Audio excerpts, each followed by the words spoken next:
Hello, my name is John Nagoski, and I'm a native speaker of English from Wisconsin in the USA. I would like to introduce to you my English reading channel with questions and answers. The Little Prince, Chapter 12. The next planet was inhabited by a tippler. This was a very short visit, but it plunged the little prince into deep dejection. "What are you doing there?" he said to the tippler, whom he found settled down in silence before a collection of empty bottles and also a collection of full bottles. "I am drinking," replied the tippler with a lugubrious air. "Why are you drinking?" demanded the little prince. "So that I may forget," replied the tippler. "Forget what?" inquired the little prince, who already was sorry for him. "Forget that I am ashamed," the tippler confessed, hanging his head. "Ashamed of what?" insisted the little prince, who wanted to help him. "Ashamed of drinking." The tippler brought his speech to an end and shut himself up in an impregnable silence. And the little prince went away, puzzled. "The grown-ups are certainly very, very odd," he said to himself as he continued on his journey. Chapter 13. The fourth planet belonged to a businessman. This man was so much occupied that he did not even raise his head at the little prince's arrival. "Good morning," the little prince said to him. "Your cigarette has gone out." 3 and 2 make 5, 5 and 7 make 12, 12 and 3 make 15. Good morning. 15 and 7 make 22, 22 and 6 make 28. I haven't time to light it again. Phew! Then that makes 501,622,731. 500 million what? Asked the little prince. Eh? Are you still there? 501 million? I can't stop. I have so much to do. I am concerned with matters of consequence. I don't amuse myself with balderdash. 2 and 5 make 7. 501 million what? Repeated the little prince, who never in his life had let go of a question once he had asked it. The businessman raised his head. "During the 54 years that I have inhabited this planet, I have been disturbed only 3 times. The first time was 22 years ago, when some giddy goose fell from goodness knows where. He made the most frightful noise that resounded all over the place, and I made 4 mistakes in my audition. The second time, 11 years ago, I was disturbed by an attack of rheumatism. I don't get enough exercise. I have no time for loafing. The third time, well, this is it. I was saying then 501 millions. Millions of what? The businessman suddenly realized that there was no hope of being left in peace until he answered this question. Millions of those little objects, he said, which one sometimes sees in the sky. Flies?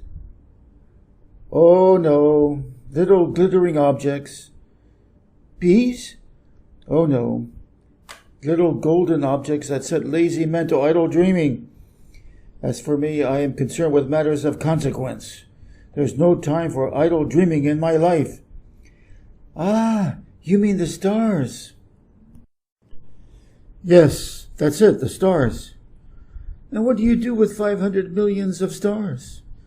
501,622,731. I am concerned with matters of consequence. I am accurate. And what do you do with these stars? What do I do with them? Yes. Nothing, I own them. You own the stars? Yes. But I have already seen a king who... Kings do not own, they reign over. It is a very different matter. What good does it do you to own the stars? It does me the good of making me rich. And what good does it do you to be rich? It makes it possible for me to buy more stars if any are discovered. This man, the little prince said to himself, reasons little like my poor tippler. Nevertheless, he still has some more questions. How is it possible for one to own the stars? To whom do they belong? The businessman retorted peevishly. I don't know, to nobody. Then they belong to me, because I was the first person to think of it. Is that all that is necessary? Certainly. When you find a diamond that belongs to nobody, it is yours. When you discover an island that belongs to nobody, it is yours. When you get an idea before anyone else, you take out a patent on it. It is yours. So with me, I own the stars, because nobody else before me ever thought of owning them. Yes, that is true, said the little prince. And what do you do with them? I administer them, replied the businessman. I count them and recount them. It is difficult, but I am a man who is naturally interested in matters of consequence. The little prince was still not satisfied. If I owned a silk scarf, the prince said, I could put it around my neck and take it away with me. If I owned a flower, I could pluck that flower and take it away with me. But you cannot pluck the stars from heaven. No, but I can put them in the bank. Whatever does that mean? That means that I can write the number of my stars on a little paper, and then I put this paper in a drawer and lock it with a key. And that is all? That is enough, said the businessman. It is entertaining, thought the little prince. It is rather poetic, but it is of no great consequence. On matters of consequence, the little prince had ideas which were very different from those of the grown-ups. I myself own a flower, he continued his conversation with the businessman, which I water every day. I own 3 volcanoes, which I clean out every week, for I also clean out the one that is extinct. One never knows. It is of some use to my volcanoes, and it is of some use to my flower, that I own them. But you are of no use to the stars. The businessman opened his mouth, but he found nothing to say in answer, and the little prince went away. The grown-ups are certainly altogether extraordinary, he said simply, talking to himself as he continued on his journey.